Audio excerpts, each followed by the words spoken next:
The voice of Husker Nation is on the air. This is Hail Varsity Radio. Insight, opinion, expertise, along with the biggest names talking Nebraska sports. Join in with the show at 402-489-1240 or 1-800-825-5865. Now, here are your hosts, Chris Schmidt and Elijah Herbel. Welcome to it. Hope you had an amazing weekend. Great weekend is sports. We're here to talk about it. It's Hail Varsity Radio. We're powered by Cornhead Lager, Chris Schmidt, Elijah Herbel. All sorts to get into as the portal world turns. Is Kyle McCord in Lincoln. Our dear old friend Greg Smith says, well, he was on his way to Omaha because they were on the same flight together this morning. So tip of the cap to you, Gregors. Although he still doesn't like me calling him that. But we'll be here the next couple of hours and chat all things portal. It is so juicy and fun with the past weekend of NFL action. Have you hugged or punched a Chiefs fan today? We'll get into Patrick Mahomes' outcry, and if you're shedding a tear, we'll get there. Nebraska basketball, good on you. They got a big win over Michigan State yesterday. Thriller at the PBA. The vault was rocking. It was a good time. Mama and Junior were dressed in their Spartan green and stomped all the way home. I had a smirk all the way home as I drove them. Didn't say a word. I just played Izzo's postgame. They both screamed obscenities at me from the back seat. We don't want to hear that. Listen to his tone. Count the number of times Izzo said, disappointed. Not mad, I'm disappointed. We had that talk last week. Numbers to get in, 489-1240, 489-1240 or 800-825-5865. Can email Chris at HailVarsity.com or Elijah at Hurrdatsports.com. Elijah at Hurrdat.com. Did I screw that up? Yeah, you did. It's okay. Forgive me. Honestly, just hit my Twitter DMs. I keep them open. Just DM me. At Herbalescence. It's the best place. He wants you in his DMs, is what he's saying. Hell yeah. We'll get to plenty of the StreamYard comments, the Hail Varsity YouTube channels where you can watch us. Elijah, who's on deck to get us kicked off? Go to the phone lines. Tom, talking some Husker Hoops. All right. Tom, you are smiling about Big Red basketball. We'll go to you first, sir. Yes, I am, sir. I heard you on the Friday show. You were going to bet the house. I just want to ask how apartment hunting is going right now. Well, it is going well. It would have been going much, much worse had I shot my mouth off about just how inept and soft Michigan State was. Listen, I was really, really hard on Nebraska Thursday about what they weren't, what they looked like in the second half against Minnesota. And I was right for a half of basketball. You put two halves of basketball together, how they just didn't correct their behavior against Creighton, and then how they didn't step on Minnesota, and they took a savage beating in the second half against Minnesota and had no fight, no response. Correct. And my mistake was jumping to conclusions, saying this is the same movie I've seen from past teams at Nebraska that don't have a guy like Griesel, don't have a guy like Walker. Well, I need to say, hey, kudos to Rink and company for running to the fight, an old favorite of Tim Miles. But what I said was not wrong on my observation Wednesday night. But I let a bad half define who I thought Nebraska basketball was going to be. They're not tournament bound yet, but yesterday was a monster step forward and a big time. It was clutch and it was guts, something they missed against Minnesota. And I'd just like to note here really fast, Tom, not to step on your toes or anything. That's all right. If you bet the house on Schmitty's bets on Friday. It's her house anyway, Tom. Well, you're apartment hunting. If you bet the house on Elijah Herbel's picks, if you remember, I picked Nebraska outright. With a minute 30 left, I saw that, and I thought if that could only be at the game's end, you'd be gloating for 2 hours today. I also picked the Broncos outright, the Bills outright, and the Cowboys outright. So if you followed Elijah Herbel, did you parlay all of those? Or you have to drive across the river to do it. I didn't actually lay down any money, but I said it on the show. So if you followed Elijah, if you bet the house on Elijah Herbel's parlay on Friday. I hope you're enjoying life as a millionaire in your early retirement. So. My take on this is before the game yesterday. How can a transfer from Bradley, and how can a transfer from Charlotte, and how can a transfer from New Mexico compete against these dogs in the Big Ten 2 to 3 days a week? And that proved to be in the second half of Minnesota, but Rink really stepped up against Michigan State as far as hitting the boards. Fantastic. He was awesome. Yep. And it seemed like Michigan State, if they had any kind of a start at all, they probably could have put Nebraska away within the first 5 to 10 minutes of the game, but they couldn't do it. No, they couldn't. Nebraska just kept making plays, kept making shots, and Nebraska had every answer, and they made smart plays. They took smart shots, and they absolutely executed. I mean, they need to bottle this and take it with them about a half dozen times on the road, and the rest of the time they're at home for PBA. It sure as hell needs to travel to Manhattan on Saturday. Yep, if they can bottle their free throw shooting late in the game, they're going to be in pretty good shape, more so than I think we realize. No, they didn't score a basket. The last basket Nebraska scored was the minute 4 mark, Tom, and Nebraska 6 for 6 from the free throw line. Sparty didn't score the final 304. I mean, so Nebraska's defense was bulletproof, and they did a great job of running things through Rink, and he had a couple of nice plays, assists. He had many assists, but he had some really nice late second half assists down low. Then he just banged, man. He just banged on the glass, and I thought that was impressive. Yep, it was. Well, hey, next time I see you, Schmidt, you pick up the alcohol tab. I'll take care of the water. You know what mode I'm in. Yes, diet season. Tom, you take care, bud. Appreciate thanks a lot. There he is. 489-1240. That's what you saw yesterday leaving PBA. That's what you felt a week ago going to PBA with so much in front of you on that Nebraska basketball bandwagon pre-Creighton. Good for Fred and company getting right. And they fixed it. They fixed it for one game, and it could lead to many more games. This is a confidence builder against a team. Sparty's had the lead against the Arizonas of the world the last 3 minutes of a ball game, and they've been unable to hold on. And Izzo was absolutely dejected. He loves Fred.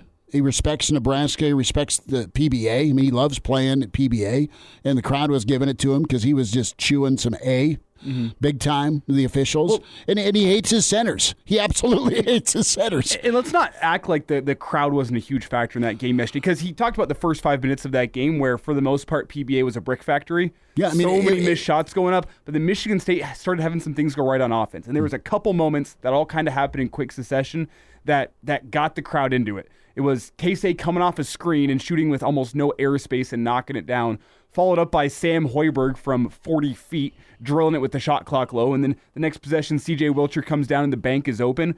Following that moment, the crowd was into it. The crowd was getting on Izzo, really turned the game as a whole, and it showed the importance of that home court advantage. That's why he said if Nebraska can bottle it and take it on the road, that's the one thing they can't take with them is that fan support. But you can take that confidence with you and that kind of moment of realization that, you know what, after everything that's gone wrong for us in the past week, we're still a good basketball team. We're still a team that's getting better. No, they adjusted, they adapted, and they responded.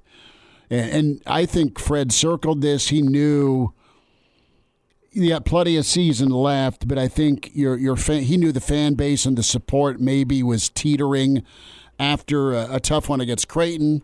You don't like it, but you can understand that it's Creighton. But the way you played and represented yourself in the second half of Minnesota, I mean, there was 2 days of mirror looks and comes to Jesus. I mean, there just had to. And this is what you need to see from a team that you've trumpeted about being experienced and older and veteran and mature. They absolutely showed that. With great shots, they drove to the rim. They didn't settle for stupid fadeaway hero three-point wow moments. I mean, you saw Williams crush a three, but it's stuff he'd hit all game. It was within rhythm, and it was a good screen. It was a good shot within the rhythm of an offensive set. And Nebraska just hit money shots. They just hit a lot of tough shots.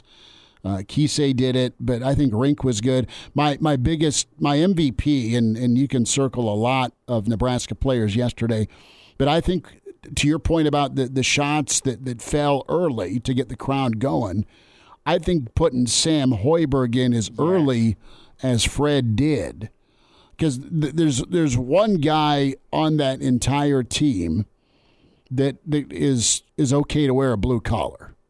Right, the rest of the squad, some of them more than others. I think Alex a tough scrapper. I'll give Juwan Gary a blue collar too. Okay, well, yeah, but Sam came in, and immediately the rest of the team's defense picked up because of his effort and intensity. He wasn't going to take any crap. He's going against 5 stars, for God's sake. He didn't care. He was able to stay with them, and it's not that you can shut out Michigan State's guards, but you made them tough. You contested them, and you were there all day against him. And I thought Hoiberg's effort, spark defensively, really kind of flipped that team's personality early in the ball game, where Sparty got up by 6, and then Nebraska had a run, and then Sparty had a run, and Nebraska was a better team the final 3 minutes, the final 5 minutes. And you've not seen that aside from volleyball when cheering for Nebraska athletics the last 5 years. And one thing I'll say here before I'm sure we need to get to Kyle McCord here. We have so much to talk in hour one, from Kyle McCord, other transfer portal guys, Husker basketball, Husker volleyball, a great Monday show forthcoming for. But one thing I'll also say is never take Juwan Gary out of the starting lineup again. No. That dude was fantastic. Knocked down a couple of threes. The first one he shot, I went, no! And then he knocked it down and went, okay. But Juwan Gary was a needed piece of that team yesterday. I loved seeing him in the starting lineup. I'm curious to see what the role is going to be for Alec moving forward, whether or not he can be a bench guy, because I don't think he's got the size to truly back up Rink. And we saw Matar Diop get a little more playtime yesterday. I think I just butchered his name, so I apologize. But you just call him Matar. It's fine. You saw some playtime from him. I wonder what the role of Alec is going to be. But you saw some guys' roles change a little bit yesterday. Juwan Gary being thrust in the starting lineup, being the main one. I think that was a move that really paid off. I'd like to see him in the starting lineup again against Kansas State, see what he can do from that role. But I think that worked a lot better, the kind of rhythm Nebraska had offensively with a guy like Juwan Gary in there as opposed to Alec. Since Big Ten play has started, which I know that's been a small sample size, because it looked great against Oregon State. But now with some of the rough and tumble physical teams you're going to be facing, the higher level of competition, Alec and Mass next to each other does not look like a match made in heaven. So I'll be curious to see what Fred's plan for Josiah Alec is moving forward once he gets back to health. Well, you need him, but you just got to kind of figure out and zero in on his role. So let's talk portal. We'll hear from Fred Hoiberg. We'll hear from Coach John Cook this hour as well. So McCord going to be here. We think he's here now. There's differing reports, and I think Fleming's set to get in the next day or so. So I think you're going to have a day with McCord if you're Nebraska. Then you're going to have a day with both of them together. Back to football in the portal. This would be enormous for Nebraska, not only because you visited all the quarterbacks. This is who you've targeted. This is who you've circled. This is where you want your offense to be if you're Satterfield, where it's a guy that's a pass-first quarterback. And then you have a former 5-star in Fleming that's just overshadowed at Ohio State by an incredible receiver room. And it's been an incredible wide receiver room if you look at the last several first-round picks the last 5 years. So you get a guy like Fleming here with his quarterback. That's a nice 1-2 punch if you're Nebraska. You absolutely break the piggy bank to make it happen. And then what can this wide receiver room that we really like, if you're a Nebraska fan, become as they continue to get another year together with these young freshmen that in spot duty performed very well. And then you bring an old pro like Fleming in to that room to kind of rub off some of the mentorship on top of his obvious skill set. I mean, you got to like that opportunity if you're Nebraska. You just got to make sure once you get both of them here, brother, it's Hotel California. Whatever you need to sign, whatever you need to open checking account-wise, get it done, and don't lose them at the 12th hour. Then if you do, awful look. Fan base is freaking, and then you're in scramble mode. Well, I'm just going to lay out what I think right now. I think as of right now, Nebraska has their guy. I don't think that the ink has been dry. I don't think the paperwork's been signed. I think Nebraska has their guy. I think it's a case of... Is it a hard verbal? I think it's a case of when Nebraska sits, or whenever Kyle McCord sits down with the powers that be that are the money talkers, the 1890 people. I think it's a case of, does the dollar figure match what I have been led to believe over the past week? I think if that does match up, I think it's just a matter of time for McCord. Fleming, a little bit more of a question, but it does sound like he wants to follow McCord. I think it's a matter of time with Kyle McCord announcing he's going to be a Cornhusker. I hope I'm not wrong. That's the feel I get. That's where I'm at right now. We will burn the tape if things go sideways. Nebraska's competition right now, we'll get into that next. Who's Nebraska fighting with right now for Kyle McCord's services? And there is a lot of familiarity, friendliness, crossover, and yes, work together. The program will tell you next where McCord, I'm sure, is getting phone calls from a little closer to Columbus. More on Nebraska basketball. Fred Hoiberg, Coach John Cook off to another Final Four. The Big Red Army will invade Tampa. It's all straight ahead. Hour 1 continues. Hail Varsity, powered by Cornhead Lager. And now, back to Hail Varsity Radio.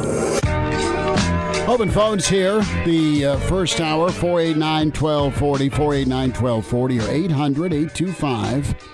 800-825-5865. Pretty good authority that McCord is here.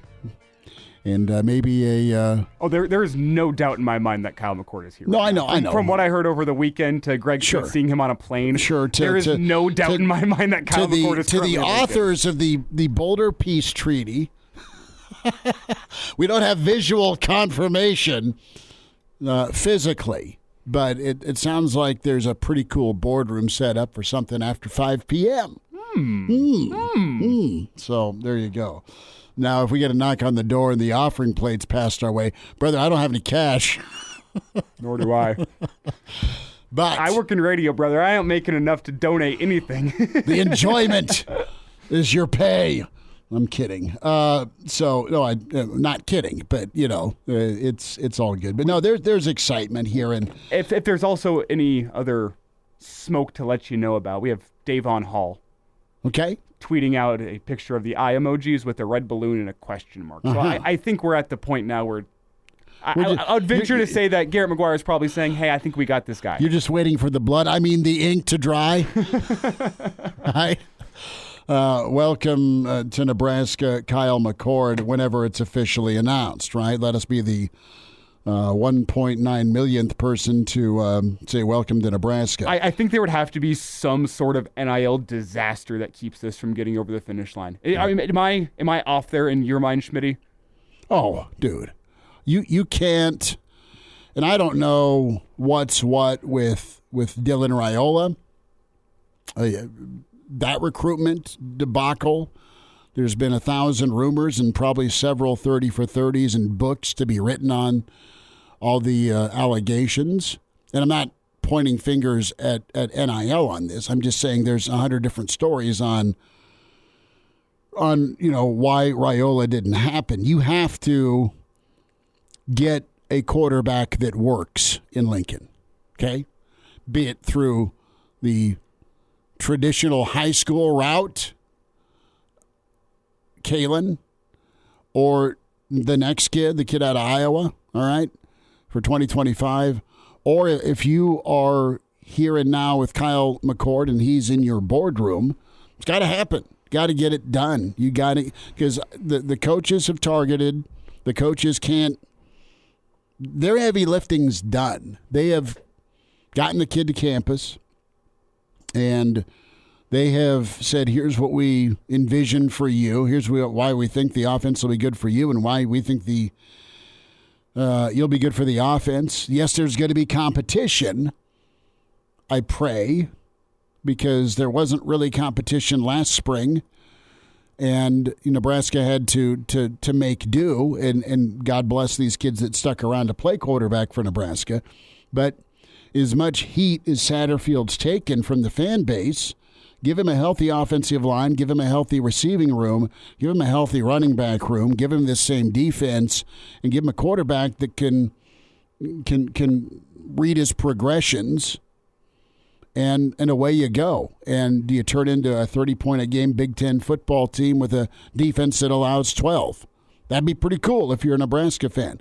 Their competition, and I don't know if it's a competition, but I know Fran Brown and Syracuse, and you've got all sorts of mesh points and crossover with Elijah Robinson and Rule disciples, and they see the same thing that Rule and Nebraska see in McCord. They see a dude that can sling the football, that won 11 ball games. It's one thing, and it's fair, Elijah, to say, well, what do we know about the kid because he had an all-star team around him? That's very true. But he also navigated and won that job. He was also patient and learned and presumably developed behind future first-round top 3 pick guys in Stroud, and he stuck that out. How many 5-stars are going to go into their true junior season, or whatever season it is? Junior is what it's tagged, and still be at the same school?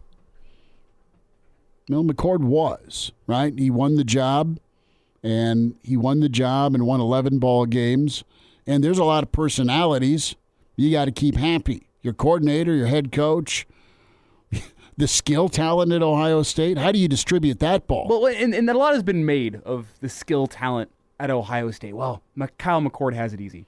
You're not wrong. Kyle McCord's margin for error, with the amount of separation that Ibuka and Marvin Harrison Jr. and all these guys get, yes, it makes the margin of error a lot greater for a guy like Kyle McCord. Whenever, Marvin Harrison doesn't have a defender within 7 yards. You also can't go 7-5 with that air quote margin for error on the flip side of the field. On the flip side of things, I think early in the season, especially wide receivers gaining separation. I'm thinking back to the Minnesota game, the Colorado game, even the Michigan game. Nebraska's receivers struggled to gain separation. By the end of the season, there was open targets a good amount of the time. No one saw him. The fans saw him. And that's the thing. I think Kyle McCord is a good enough quarterback that whenever Malachi Coleman's on a crossing route against Michigan State and he's got 8 yards to get to the first down, but there's nobody within 10 yards of him, I think Kyle McCord's good enough to find Malachi Coleman coming across the middle of the field. I think when Thomas Spadoni has a seam shot and you have an opportunity to make that throw, from what I saw from Kyle McCord at Ohio State this year, he's not going to overthrow him by 10 yards into the waiting arms of a Maryland defender. I think Kyle McCord is good enough. I'm not saying he's going to lead Nebraska to 11-1 next season, but I think Nebraska's skill positions are good enough that a competent quarterback will be able to make do with those options. And clearly Nebraska's not Ohio State right now. But I think Kyle McCord is just a major step up from what Nebraska had last season, has had for a couple of seasons. And I think Nebraska's skill talent is enough that he'll be just fine at Nebraska. Brandon asked the all-important question. 2 is good. 3 is a party, right? 3's company. Brandon's asking the question, can Nebraska match Harrison Jr.'s $20 million NIL at Ohio State? Why not bring all 3? Here's a drill. Start drilling for oil. Hit a jackpot, and all your problems are solved. Texas A&M way. Yes, that's my thought.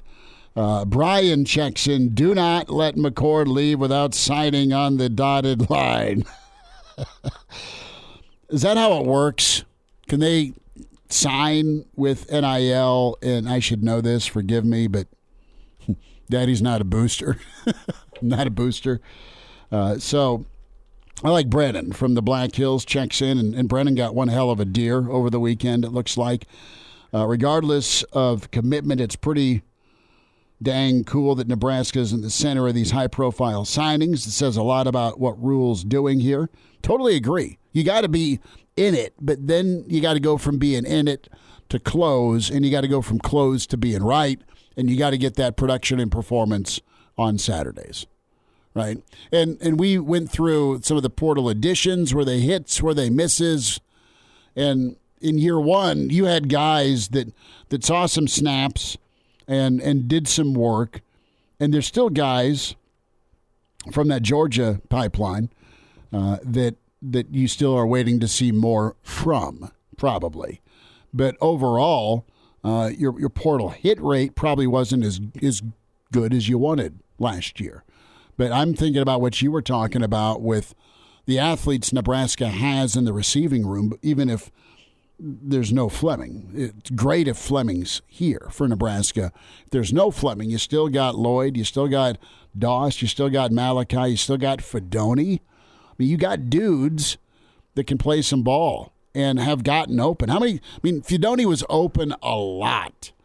And most of the interceptions were intended targets that Fedoni needed to be Superman to even get a finger on because they were so poorly overthrown. Oh, and let's not forget, Nebraska's got a guy that might be the most college-ready of any tight end in the country in Carter Nelson. He's got some weight he's going to need to put on, but he's got the type of frame that I think even if he is a little bit skin and bones his first year at Nebraska, he'll still find a way to get on the field with his otherworldly athleticism. So you have a guy that you're adding to the room in there. You have Fleming apparently coming to town at some point later this week. Sounds like tomorrow. Unsure on that. There's options there. And I think Nebraska is going to continue hitting the portal. I mean, the number that we put on it as of 2 weeks ago was probably somewhere in that 5 to 6 range is probably the max with the scholarship limit that you have, that you can't really go too deep into the portal. There hasn't been too many departures just yet this offseason either. But, you can get a healthy crop of guys. And from what I was told, Nebraska quietly may have had an offensive lineman in town over the weekend. So that's potentially one. And you're still going after Prince Will's brother, Princely. Sounds like Nebraska's in the race there. Kyle McCord, Fleming, maybe a running back. Well, that would get you to 5, and that kind of fills most of the holes aside from inside linebacker. Well, and you've got some connections with Florida. You have Princely and Princewell, right? You also have Trevor Etienne. He's a Florida running back that ran for 1,500 yards for the Gators. He's been in the Chief Borders Instagram, hey, what's up? I mean, that is... those guys were the same recruiting class at Florida, so I'm taking that with a grain of salt at this point in time. But I'm saying if it is the season to put your Santa wish list together, if you're a Nebraska fan. And listen, to me, this isn't Dion preaching Louis. This isn't Mel Tucker landing a Kenneth Walker. This is the cement's been poured where let's go get high school offensive linemen. Let's go get high school defensive linemen. Let's sprinkle in some seasoning on the old steak, okay? But at its heart, the steak's going to be the star of the show. They're still going about it the right way with how they want to build this football program. It's not going to be year in, year out. You go supplement. You have high school guys that you've worked with, and you're not shutting the door on them. But if you are willing and able to go find a guy and it makes sense, you go do it. Because, listen, man, year 2, if you're Matt Rule, year 2 needs to be an 8-win season, even with that schedule. And it's not about what he's getting paid or the expectation of turning this thing around quick. No, it's the reality of where are you on the rung in the Big Ten. That's it, because you've been fighting and you've been basement dwelling for too long in the Big Ten, and it's just gotten harder and it's gotten better. And while it's exorbitant to expect Nebraska in the Big Ten title game a year from now, they need to be challenging for the middle or upper tier. And if you get guys like this and you're a good development program with good players, it should all come together. More thoughts on the portal, McCord, Fleming, and more of your comments and phone calls at 489-1240. Hail Varsity Radio is live. Now, back to Schmitty. Schmitty's a great guy, but he don't have a brain. And Elijah. You want me to speak? When I point at you, yeah. On Hail Varsity Radio. Back with you. We'll spend time with Jay Moore, Blackshirt Husker NFLer. Next hour, Mr. Blackshirt himself, Charlie McBride, a Monday with Charlie. Get their thoughts on McCord, on portaling. Some hoops to get to. I know Nebraska fans excited about that 77-70 win over Sparty, but a lot of you are still Geeked up here about Kyle McCord in Lincoln. Is his pal, Mr. Fleming, making his way in. Our friends at the Big Red Junkies podcast check in. They are throwing their prediction out there. Bold prediction, McCord, Princely, and Fleming by the 20th of December. And that works out well. And you talk about wish list. Like, I'm just going less names, more position-wise. The wish list for Nebraska, I think the must-have, top of the list, is a portal quarterback, obviously, plus a portal wide receiver. I think those two spots are, like, first and foremost, most paramount. Mm-hmm. Got to get a guy in each of those spots. You feel good about the line? And you feel good about the line. Maybe you bring in a piece for some depth. That was, like, the thing that killed Nebraska this year was once you made it through that top line of guys and you had some injuries, what did you have behind them? I think some depth and some more competition in the offensive line would be good. You're bringing in some high school guys. You have some high school guys that with another year, freshman guys this year that after a redshirt year will have some more development under their belt. I don't think it's a huge need, assuming you're trusting the development of Raiola, which I saw. Nebraska's offensive line was not a top unit in the Big Ten, but they were, I think, by the end of the season, at least middle of the road. And that's what you wanted from this season from Nebraska. So maybe a piece or two along the offensive line for some depth and some competition. That's kind of the next tier down, though, beyond quarterback and wide receiver. Like the next tier I look at is probably offensive lineman, maybe a running back, inside linebacker. And then you get below that to your wants. I say your wants, your star on top of the tree type portal additions, and that's where I look at Princely with what he could bring to that defensive line as a pass rushing threat.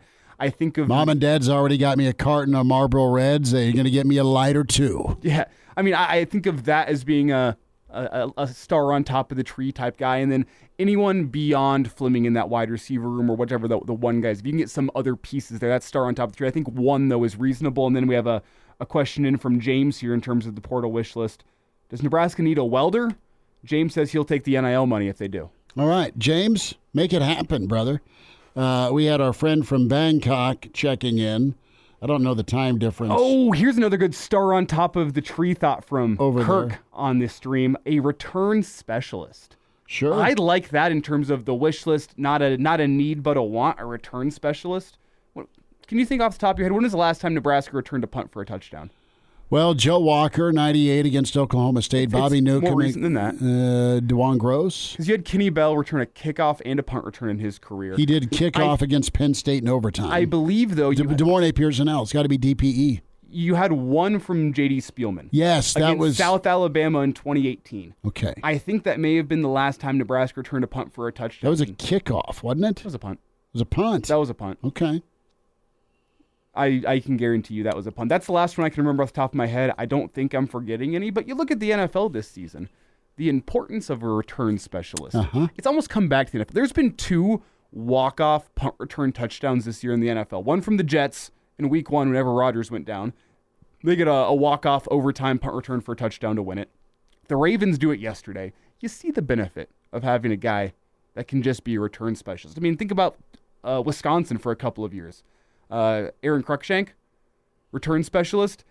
He did it twice against Nebraska, Wisconsin, and Rutgers. You could argue that he won multiple games against Nebraska in probably 5 games in his Wisconsin career with taking a kickoff or a punt return back. He did it when he was at Rutgers. You can see the benefit of that. I don't think it's paramount to having a successful football team. That's why I put it on the wants and not the needs, but that would be nice to have. I think Ethan Nation could be a good return guy. You just got to get him more reps. Bangkokian, thank you for, again, listening to us. It's 5:45 over in Bangkok. There is some sort of the Hangover movie reference with Chow I could make, but I won't. Dirt Bike Forever, McCord seeing tape of our O-line. He'll command our line to keep those opposing Ds off of him. Yeah, that would work. But the question I have is this, and you just wonder, and let's just walk down this, again, hypothetical road. Say if you're Ohio State and Ryan Day did no favors to McCord after the Michigan game. Ryan Day probably publicly and then privately Said, what the hell, son? You're throwing 2 interceptions against Michigan. Not his fault entirely. It's 10 other guys than just the quarterback. So if you're Ryan Day, you have not made McCord feel comfortable. If you're Ryan Day, you look at your quarterback room and say, hell, I have put other first guys in the first round that come to Ohio State. I can, if you leave, fine, I've got other options. But don't kid yourself, Cam Ward was and probably is the Ohio State option.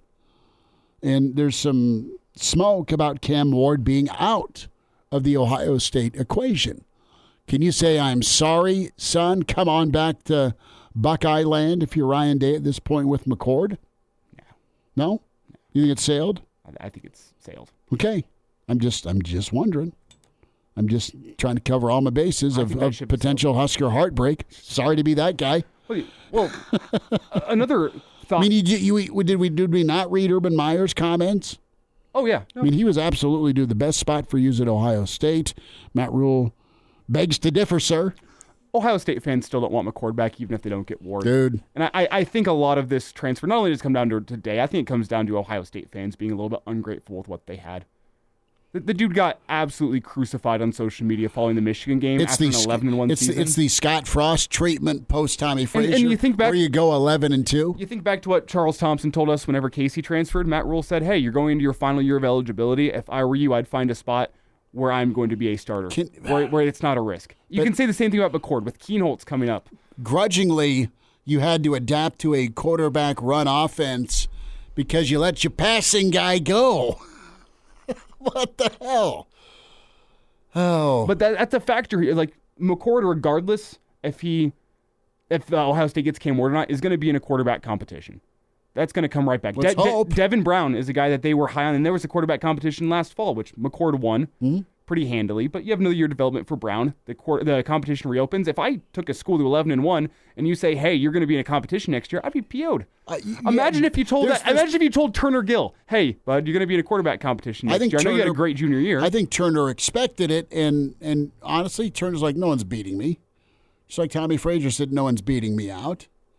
You can call it a competition. You can do whatever the hell you want. I'm going to go win the job. I mean, it comes down to a mentality. And I don't think McCord's a guy that is afraid of competition just because he stayed as long as he did at Ohio State to try and win the job.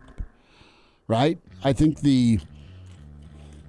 what have you done for me lately, ungratefulness, the 3-game losing streak to Michigan, all of those are factors. And if I'm him, let me go somewhere I'm going to be appreciated. Let me go somewhere that I think we can win, and maybe I can flip that program. We had a call from Jeff. I want to get into this after the break. He asked the question, is Nebraska's lack of a quarterback coach, is it going to potentially hurt Nebraska in searching for a quarterback? We'll see if there's such thing as lack of a quarterback coach for 2024. And now, back to Hail Varsity Radio. So if you did not check out the Michigan State basketball mentions on Twitter, Michigan State basketball's Twitter's handle, it was full of hilarity where there were still shots of Tom Izzo, hands in his head. I mean, it was quite glorious if you're not an Izzo fan. And then there's the multicolored still shot of one rink mask that just lets the world know you just got Dutch ovened. That's good. That's a good nickname. You've just been Dutch ovened. More stream comments to get to, 489-1240. Plenty of emails to talk about as well. You have a question for Charlie McBride. Get that in the stream, the Hail Varsity YouTube channel, or you can send a question to Coach. Do so, Chris at HailVarsity.com or Elijah at HurrdatSports.com. Did I screw that up again? Elijah at Hurrdat.com. Just Hurrdat? Yeah, just Hurrdat. Okay. It's because Babbers has a different one. Yeah, and I briefly had a different one. We had some issues with it, so when we went back to the original, back to the OG. There we go. Again, there's nothing wrong with Twitter DMs. If you don't have Twitter, slide into Elijah's DMs, baby. Tell him how good that throwback Denver Bronco hat looks as they're knocking on Kansas City's door. It's actually a funny story with this hat. It completely smells like smoke. My roommate. What kind of smoke? Like campfire. Okay. Well, and also there's a little bit of cigarette in there. It was held in a garage. Somebody that my roommate know, and he heats his garage with a wood-burning stove. That's awesome. So the entire garage just smells like smoke. Grandpa had one of those. And anyway, he was taking a box of hats out that he was going to throw it away because they all obviously smelled like smoke, and he wasn't going to wear them anymore. And I was like, well, let me look through those. And he had a whole bunch of Broncos hats in there. So now I have a whole bunch of Broncos hats at home that smell like smoke that I've been trying to like rub in the dryer sheets and spray with cologne to get the scent out. It never comes out. I would just say I was ready to sacrifice them to the football gods because of the team's record. This is the unlucky hat. It's time to burn it. Never did it. Reminder to get buckled up. Use your seatbelt. It saves lives. It prevents injuries only if properly worn. Make it click. A message from the NDOT Highway Safety Office. More stream comments for you. James checks in. And, yeah, I have not checked out the former Ohio State wide receiver coach, kind of the downfall of Urban there. Zach Smith offering to fight McCord's father. Noted upstanding gentleman. Zach. On his podcast. I say that sarcastically, clearly. The that didn't same translate. podcast dropped Matt Rule as a good friend, and Scott checks in and says, look, Ryan Day is losing it. Guy looked like a dead man walking after losing to Michigan, which is weird because I thought it was, by all accounts, a good football game against two great programs. You know, Scott, I think you're right, but I think the pressure just hits different, and I think you as a Nebraska fan can touch on it, and Coach McBride's hit on it, T.O.'s hit on it. You got to beat the big dog. You got to beat Oklahoma. You can't lose to Colorado. You got to beat Iowa. You got to beat Wisconsin. You need to beat Ohio State. You need to beat Michigan. I mean, all of those things are true. They just are way harder to do. I mean, look at Harbaugh. Restructured his deal because he'd lost to Ohio State X number of years in a row. And now he's going to put a gun in their mouth and say, pay me or I'm going to the NFL. Simple as that. $11 million a year. What's Coach McBride thinking McCord? The portal, Nebraska 2024. We'll check in with Uncle Charlie next. This is Christian Peter. I'm sorry, but the stories I have about Charlie are not appropriate for the public. The right case of the Mondays. It's Mr. Blackshirt, Charlie McBride, on Hail Varsity Radio. Back with you, it's Hour 2. It's Hail Varsity Radio. We're powered by Cornhead Lager, Chris Schmidt, Elijah Herbel.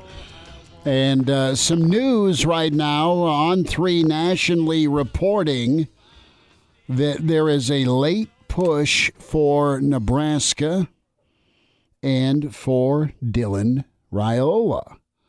One late flip, one last push to see if that door is shut, locked, wide open. I'm unsure, Elijah. The Dylan Raiola late push by Nebraska. Some thoughts on that. We welcome in Mr. Blackshirt, Charlie McBride, a Monday with Charlie. Coach, it's all sorts of wild and crazy here right before the early sign-in day and, of course, the portal sign-in day. How's your weekend? How are you doing? No, I'm doing good. Weekend was lousy. Weather was bad, and what's funny around here is the guy that picks up the leaves around our place, the poor guy, you can't even get down the street. There's so many of them because of the snow, and they finally dried out enough to be able to pick them up and get them out of here. So we're struggling, but we're having fun. The weather isn't out of sight as far as temperature. Well, it's anyway, December how's the football back there. we're at 50 degrees, but the temp feels better than that if you ask Nebraska fans because of how things are moving this off season with football and NIL. And I want to get your take on just kind of what you saw from Kyle McCord, the Ohio State quarterback, how efficient he was, how well he performed, the talent he had around him, and the reality of where he's been, a guy that worked hard, finally won a job as a junior. That's different. That's not always the case. Usually kids transfer much sooner than that at the quarterback spot. But I want to get your opinion on just what stability could look like with Nebraska's offense and a quarterback like Kyle McCord. Well, with a quarterback like that, I think his accuracy is pretty good. And I know he had, a couple interceptions here and there. But, the guy's, that's his first chance of really playing. And I sometimes when it's it doesn't throw a big flag up. It just, he made a couple of maybe bad throws or something. And, at Ohio State, you can't, it's a little bit like when you're really winning all the time. If they catch a ball, fire the secondary coach or fire the defensive coach or, that goes. The better you are, the more complaints you're going to get because it's, but he is not a fumbler that I know of. And I know one of the simple things, I didn't know a whole lot about quarterbacks. I mean, as far as recruiting. Mm-hmm. And I know when I said to Tom, I said, Coach, what kind of quarterback are we looking for? We were running some option and stuff like that. And he said, we're looking for a run first, throw second. He said, you're going to hear a lot of that talk about run first, or run pass first, throw second. And that kind of tells you what kind of offense people run anyway. So you want to be careful how loud you're saying it. But he was more concerned. I think when you look at it, we were probably last in the league in passing in general and first in touchdown passes. Sure. And the people don't look at, And so the one thing you want to remember about a running quarterback, if you do run some option, that changes their whole. They can't practice on the stuff they do best because they got to get ready to play option football. And that's a problem. I mean, I've been through that trick before with Oklahoma when I first came here. If you think you're going to get ready in 1 week to play an option football team, you're crazy, and it isn't going to happen. So, that's just part of it. I think you got, the thing that's scary about the whole thing is I think he's, probably as good a quarterback as you're going to find. I think he's got some experience now. The one thing that, usually they come in and they want to know who the receivers are and, things like that. Now, I can tell you right now that the receivers at Ohio State have the jugs machine going, and they're probably in there a couple hours to 3 hours a day just themselves in there catching deep balls and different kinds of stuff that the coach has gotten them, ready to roll.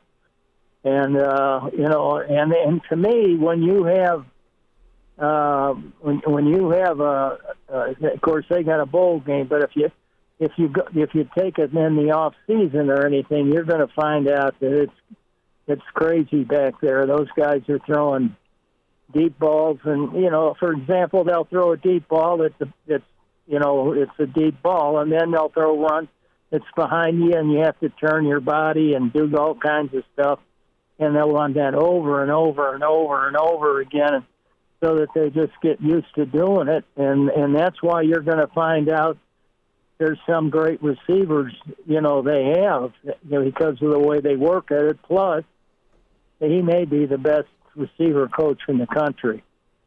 And that's the other thing. And so you're going to run up against some experienced guys, way more experienced coaching staff at Ohio State than you have, at Nebraska right now. And so, those are some things you got to take into consideration. The quarterback's going to look at the offensive line. He's going to look at the receivers, and I think we got good young receivers. But, it's crazy when you start looking at all this stuff. You can get go brain dead on some of it, and it turns out you end up you're probably not right. And so it's, and I don't know. Let me just say this. Put yourself in the two quarterbacks that we do have left. I mean, here that are, people are always talking about. You keep hearing this information and you keep hearing this about this guy and that guy. You're starting to say, hey, wait a second. Here I go again. We're going to go through this stuff again. Maybe I ought to take a hike.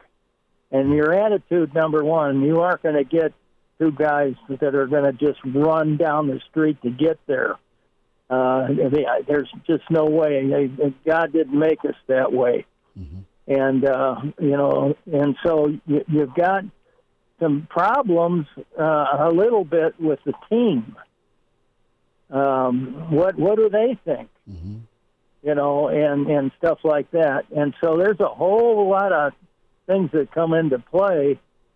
And, of course, I think the one thing you can do is, I always ask Tom questions about the offensively, and it sometimes, it's so straightforward that maybe you can tell there's some secrets still that aren't coming out. Charlie McBride's with us here on Hail Varsity.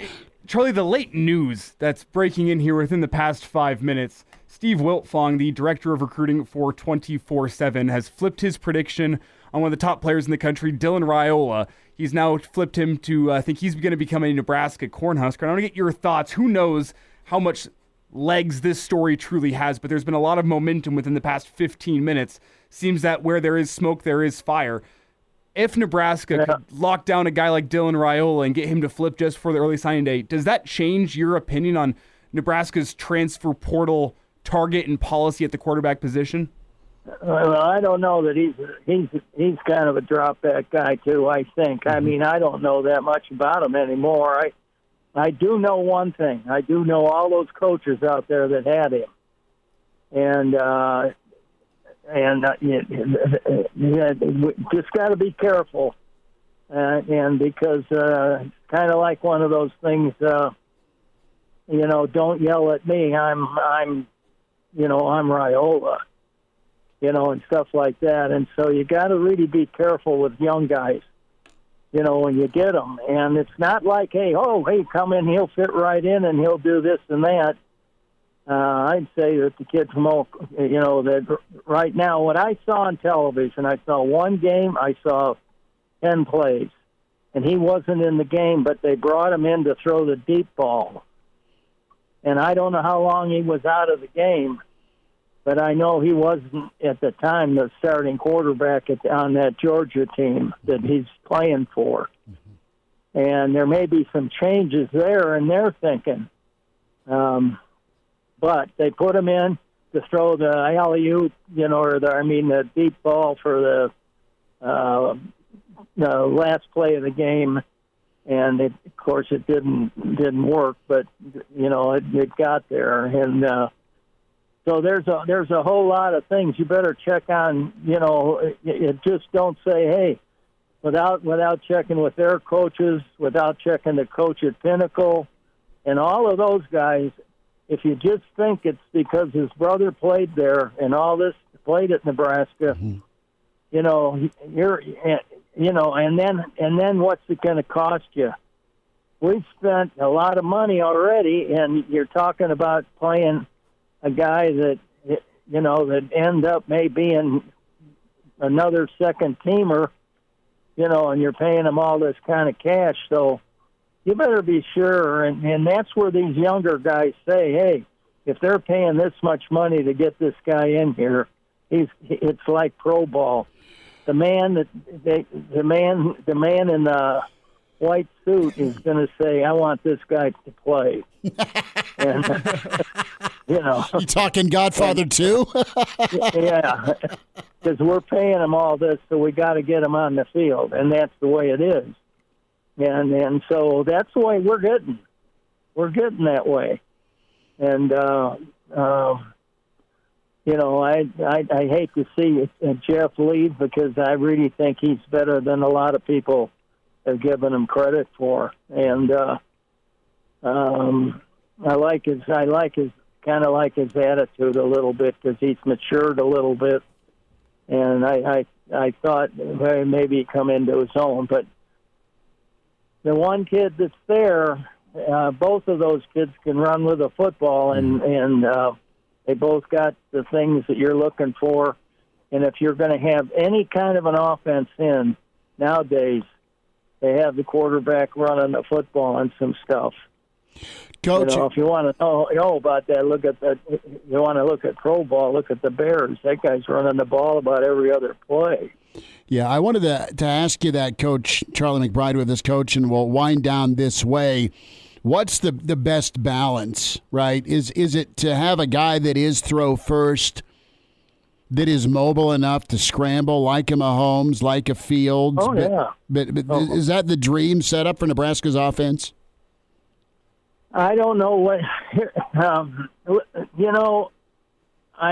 listened to a coach talk one time, and he was a very successful coach, and he said, "We stamp everything we do." And I asked him, "What do you mean?" He said, "Well, we actually go around in the office and say, what do you think about this? And if we get a vote, we stamp it of approval."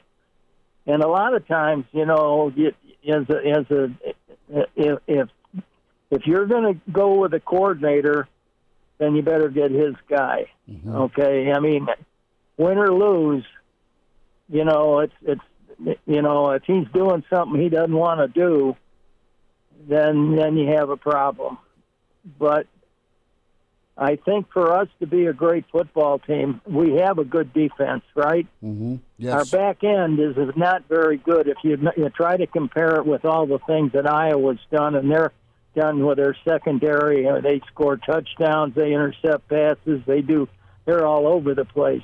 But we don't get that kind of turnover ratio, and so there's a lot of things that we've got to really work on defense, really work on. And because I know that we spent hours and hours talking about this kind of stuff and trying to get our kids to do the same thing. Because one year we started out that way, the next year we started out, Tom came to me and said, you guys are going to have to really play well because our offense isn't ready yet.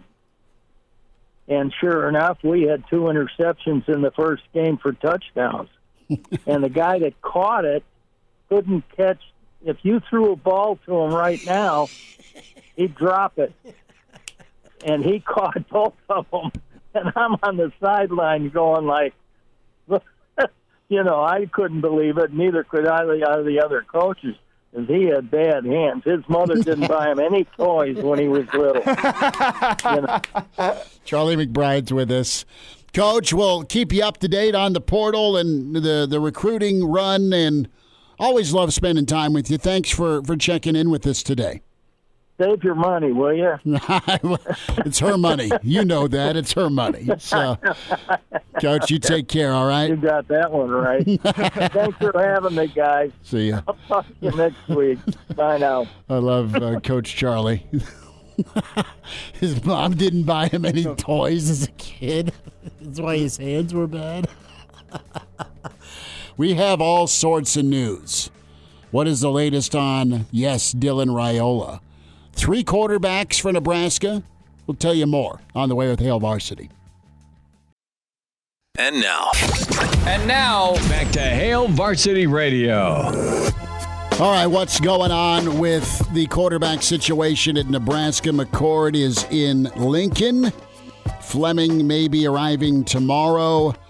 And then you have on 3, Chad Simmons, the latest, their national recruiting guru. And you have the question that was floated out there about an hour ago with Georgia and Nebraska. So, what is going on? Is Nebraska in the running, in the race for Dylan Raiola? Again, the sequel. It ain't over. No fat lady is singing. You have Steve Wiltfong, national analyst with 24/7 Sports. I believe our friends with Hurrdat Sports had Mr. Wiltfong on this morning with their show here on Omaha and in Lincoln and, of course, out in central Nebraska. So here is what could be problematic for Georgia and the Raiolas. This happens, right? How many times have you seen XYZ recruit get pissed, just for an example, get pissed at Miami? Okay, Miami's NIL situation, I don't know, is there a yacht? Is there a live zoo? Is it half of Columbia product? I'm joking, of course. Point is you've seen recruits show up and NIL ain't what was promised, right? Am I crazy, Elijah, or is that a common after the fact what's going on here? And that's happened at Miami, that's happened at other programs. And I point Florida, right? A year ago in Florida, right? That's why I believe it happened. That's why you had some That's why you had some defections from their signing class last year, and that's why you probably have a boatload of folks that are transferring out of Florida right now. I mean, the only place that really fully delivered on its NIL promises every time was SMU way back when. Right, and that was a payroll to meet, right? And that was illegal. Eric said he wanted a maroon Trans Am to rub it in the Aggies' faces. He got himself, I believe, it was a gold Trans Am. Not maroon, but he still got a Trans Am in the early 80s. So you have to wonder if Georgia is changing Darth Vader style the terms of the deal last minute here as you push closer to signing day, early signing day. You also wonder with Georgia always bringing in new talent, is there any portal developments that could be going on behind the scenes at Georgia that you wonder about? Or is Georgia going to take two quarterbacks? Yes. And are they trying to chop up what you were supposed to get if you're the Raiola family and split that up? I mean, there's just all sorts of things that could happen here. And I don't know the Georgia football program super well, but there's smoke with Raiola. Why would he turn back towards Nebraska? Well, it's got to be something that he liked about Nebraska and Matt Rule, first and foremost, and then it's got to be something at the 12th hour potentially with Georgia and where they're at. And our friends over at Huskers Game Day have nailed it, though, as they've taken to Twitter and posted a picture of Donnie Raiola and said, early frontrunner for NU Athletics December Employee of the Month. Yes. I love that. And he just got a raise. 53%. Yes. Yeah, he just got bumped up to $500,000 a year for Uncle Donnie. That's beating inflation. Good for Donnie. Yeah, absolutely. So, and then we've got to look at this bigger picture. You have the situation here with McCord. He's here. You have Kalen in. Kalen is really tight with a number of the high school kids, i.e. Carter Nelson. So you're not going to not honor the Kalen commitment because he's a guy that flipped from Missouri. Missouri's had a damn good year. They're playing Ohio State in a New Year's Day bowl game. They've done well with quarterbacks. Missouri has. You have Kalen, presumably, if Raiola wants to come here and compete, you say yes to Dylan Raiola with his uncle here and our word is our bond NIL setup situation at Nebraska. Maybe not what you were told is not what you maybe are going to get at Georgia. And there's a really, really important question in here from Dion in the stream that I think we should get into. Oh, that's the wrong question. There it is. He asks, why do you people keep living in fantasy world? Just let Dylan go already. And I have been absolutely in this boat for 6 months. Yes. For 6 months, I've been in the same boat as Dion. I thought it was a pipe dream. I thought the kid was gone. I thought there was way too much that made sense at Georgia for him. Today is different. Steve Wiltfong hopping on Twitter and changing his prediction from Georgia to Nebraska is significant. That dude's accuracy, it's because he does this. It's because right before a kid makes a decision, he gets the inside scoop, he flips his prediction. He's got a incredibly high accuracy. That means something. The fact that it's just become so quickly a national story here. I think with what I know about the Raiolas, if there was not legs here, this would have been quickly curtailed. Yes. Would you agree with that, Schmidt, based on what we know about the Raiola family and how they handled their recruitment? Any false information that got out was very, very quickly information they deemed corrected. False. Yes, it was very, very quickly corrected. The fact that we have not seen a course correction from anyone in the Raiola camp within the past hour, I think says a lot about what this story is. Right, and Nebraska is now in play. And Nebraska is now in play because of maybe it's Georgia, and there's more of a secure feeling, no promises, but secure feeling with Nebraska. And there's also been a change with Dylan. And Dylan's been working with a new quarterbacks coach. And Elijah, you've got the info on the quarterbacks coach? Maybe a little bit. Well, it's rumor mill stuff, right? But you've got a guy that Dylan's working with, that is a guy that works out and works with Mahomes and works with Baker Mayfield and works out and works with who else? Aiden O'Connell. Aiden O'Connell. Okay. Guy's name is Jeff Christensen, former NFL coach. And again, this is purely rumor mill stuff. This is more rumor mill than anything I would say about what we've seen with Steve Wiltfong and there being an issue behind the scenes with the Raiolas in Georgia. But apparently some sort of connection between this Christensen guy and Matt Rule. Unsure what that connection is, but there is apparently something there. And maybe that is the part of the story that I think is potentially just conjecture, rumor mill stuff, cannot confirm. Mm-hmm. But I have heard that, and I think that's interesting. I think so, too, because Nebraska has wanted what? A quarterbacks coach. And we talked about that. We had a caller in back in hour one that asked about the effect of a quarterbacks coach and the effect on a transfer portal recruitment. But that has been in the rumor mill as well. The Nebraska's been looking to bring in a quarterbacks coach this offseason. Is it this Christensen guy? I have no freaking clue. But that could be where this story is coming from. It would make sense. But again, it would also also be a convenient rumor mill story to make up because of just the outside looking in. It does make sense. Well, we'll see. And Frank nails it. Frank is like, look, believe the 20th. The 20th. Can the 20th get here soon enough? That is when all your ink dries on your high school commits. And that is when you are going to get things locked and loaded, presumably for the portal. All right? You got a window. That window is closing. Musical chairs are happening. And you need to. And Dion's asking, listen, stay loyal to Danny Kaye. He's been loyal to Nebraska. There's no issue there on loyalty. Nebraska is not, nor should they, move off of Danny Kaye. If Dylan Raiola shopping for a new home to come play quarterback, Nebraska can go, okay, we'll take you on here, but here is the deal.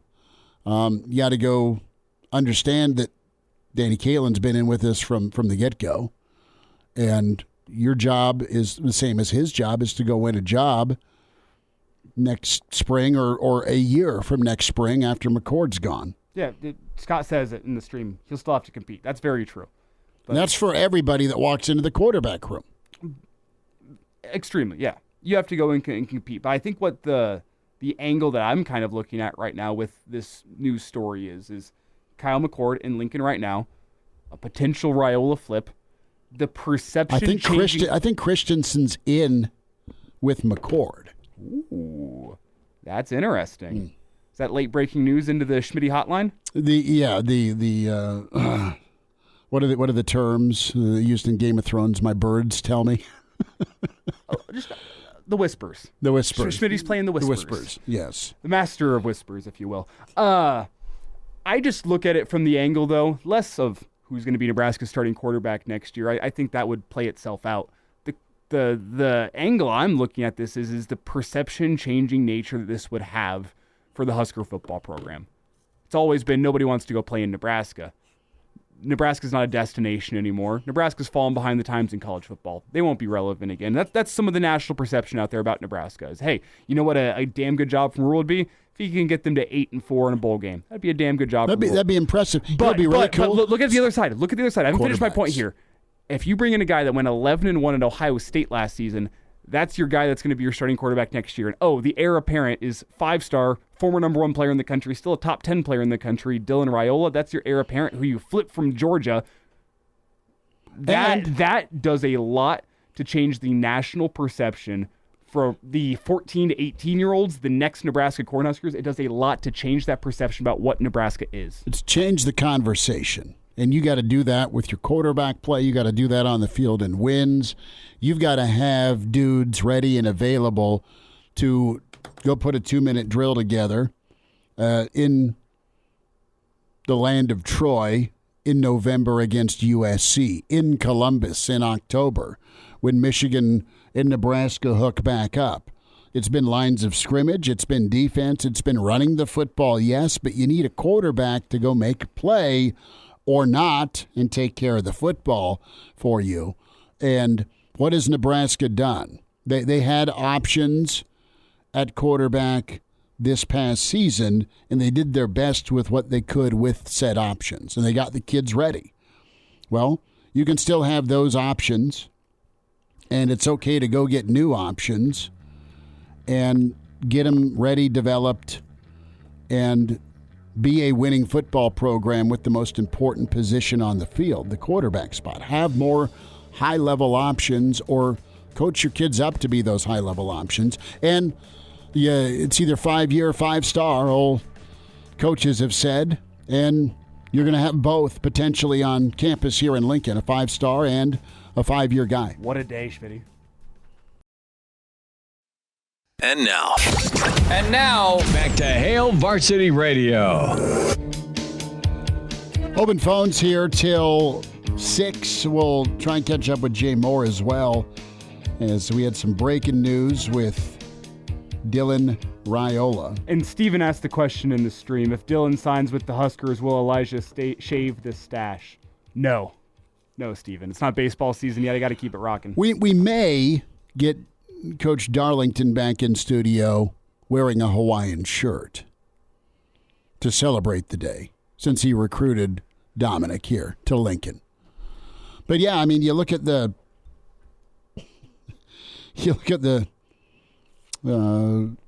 Yellow Brick Road here, the raise for Uncle Donnie.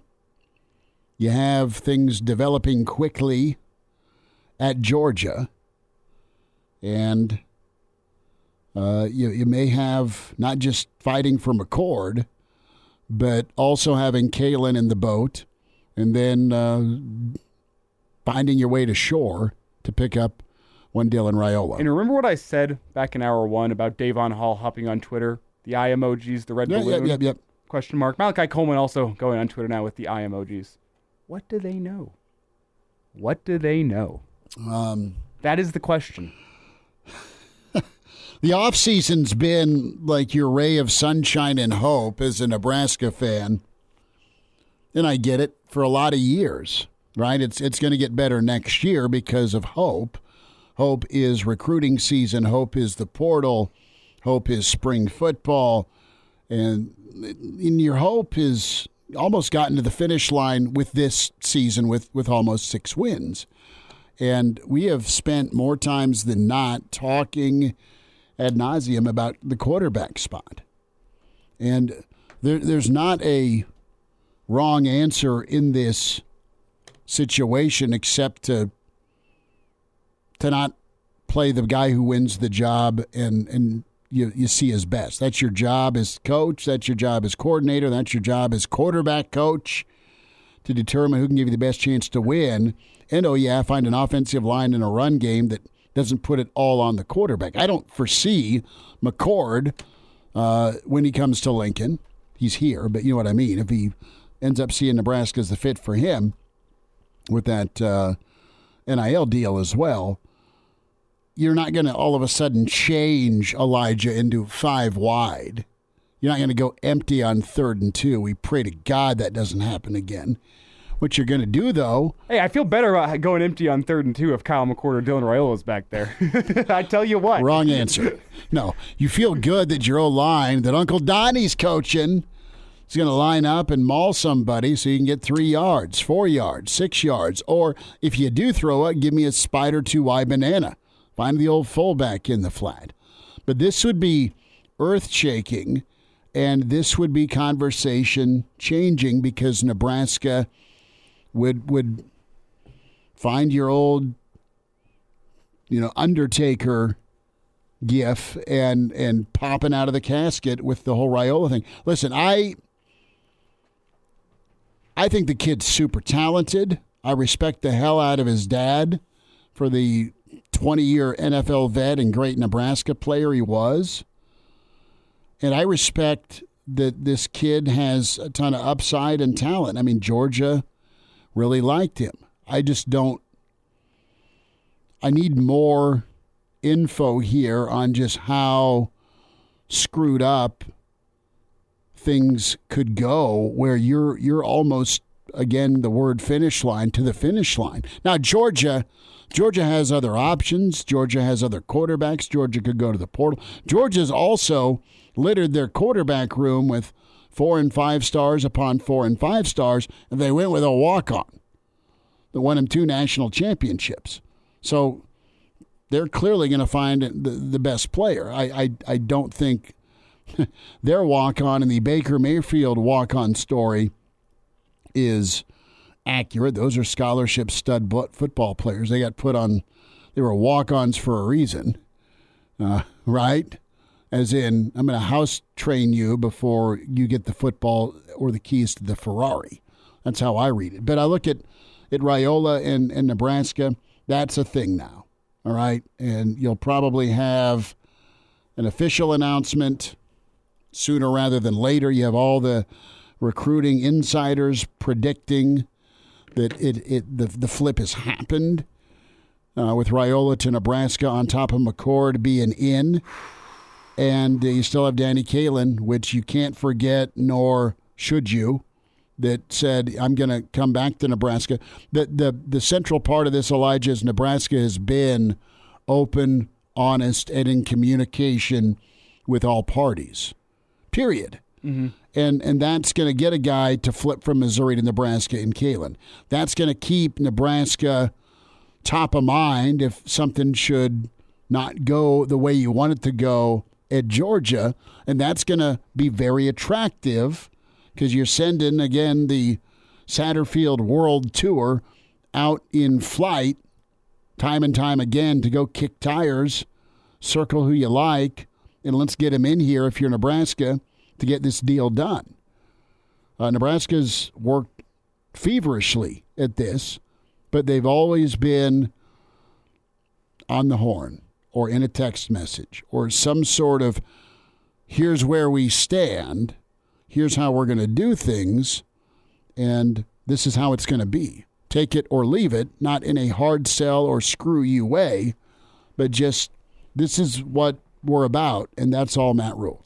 And I'd just like to quickly take a moment here, Schmitty. Another reason why I believe that this has some legs. And at this point, Schmitty, like, I don't think it's I'm not willing to call it a done deal, but I am waiting some sort of official announcement. Like, I texted you on Saturday night. I think it was probably after you had gone to bed, Schmitty. And I said, I've been hearing Nebraska. You and I both had late-ass Friday nights or early Saturday mornings. But you remember what I texted you? A big push for a flip is coming. Yes. I had heard that over the weekend. I need to drink where you drink. I need to drink with Elijah Herbel. No, you don't. I was at an establishment that same night, and I dropped my glass, and I absolutely sliced my thumb, and I bled all over the bar. It was not a good night for me. But I need to take care of Elijah's bar bill more often than I do, and I just need to suck it up. Who's the old guy? Is this your Uber driver? This your Lyft guy? This your brother? Is this your brother-in-law? No, it's the guy I work with. Just be nice to him.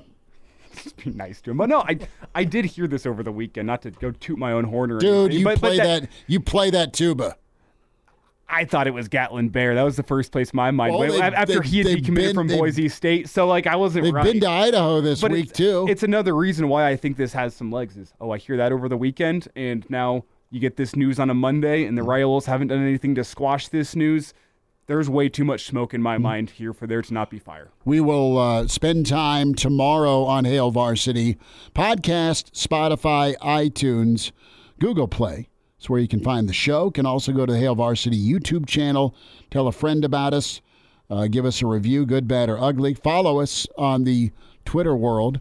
HVarsity Radio is where you can follow the show. Or Elijah Herbel at Herbal getting choked up. At Herbal Essence is where you find Elijah at Schmidt_radio. For me, some final thoughts on the day of the quarterback for Nebraska. Again, ... potentially. Hail Varsity Radio continues. We're powered by Cornhead Lager. And now, back to Hail Varsity Radio.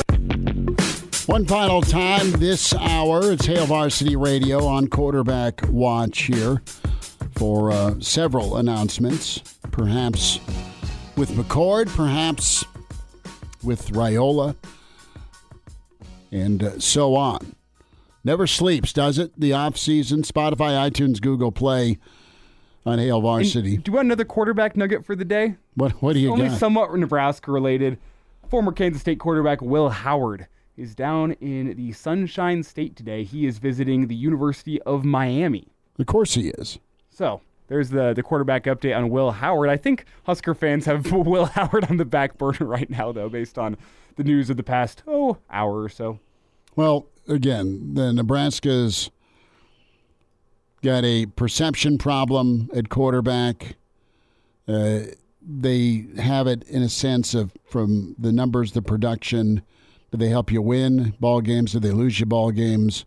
Did you pick the right starting quarterback? Did you keep the right starting quarterback? I mean, all those things you've kind of learned the hard way in a year, okay? Now, what should not be discounted is the development and just the fact you got many quarterbacks ready to at least give you a chance to win. And I thought Chuba looked good when he was in. But right now, the here and now is 5-star, could be flipping to you. Former 5-star that won 11 ball games is in town, and so is his buddy tomorrow, likely, Fleming the wideout. So, I tell you what, with this week, Schmidt, I need a glass of whiskey and a Xanax after the past hour. Well, holy cow. the whiskey's there. Yeah. Whiskey is there. So we'll have more tomorrow. Tim May, longtime Ohio State insider, going to join us tomorrow, get his take on what is happening with Mr. McCord, or what may have happened with Mr. McCord. We'll get his unbiased take on just the talent at quarterback that may be in Lincoln and could be leaving or will be leaving Ohio State. Also, don't forget the first program to commit to by Mr. Raiola was Ohio State. So, there we have it. We'll have Mr. Tim May tomorrow. Mitch Sherman going to join us. Man, never a slow day around here, huh? You get to mid-December, it's going to start slowing down. Oh, now Dylan Raiola. Wow. Let's talk about that. Kyle McCord's in Lincoln. Oh, my God. Yeah, it's all good. It's going to be one of those weeks. Try the veal. Tip your waiters. Try the special. It's all good. What are you doing for dinner tonight? Are we doing a steak and a beer, or do I owe you like a side of beef? Is our steak and a beer bet, does Dylan Raiola commit by midnight? Is that the steak and a beer bet? Yeah, let's do it. Hawaiian time? The thing is the midnight number. And like maybe it's being in this media cycle for too long, the PTSD. There is way too much smoke for there to not be fire here, right? Yeah, I think so. I think there's way too much smoke for there to not be fire. I don't know if it gets done by the end of the day. I'll say no. Good for Donnie. I'll say it doesn't happen tonight. Coach Donnie, Uncle Donnie got a raise. Coach Donnie, Uncle Donnie got bricks. Coach Donnie, Uncle Donnie may have kept that door open. So we'll have more tomorrow. I will say I've done some looking around Georgia fans. They seem to have resigned themselves to the fact that Raiola is already out. Mm-hmm. So that is from the dogs down south. So it's a rough December You lose to Alabama, you're out of the playoff, and you lost to 5-star. Maybe. Hour 2, gone. Tomorrow at 4. Thanks.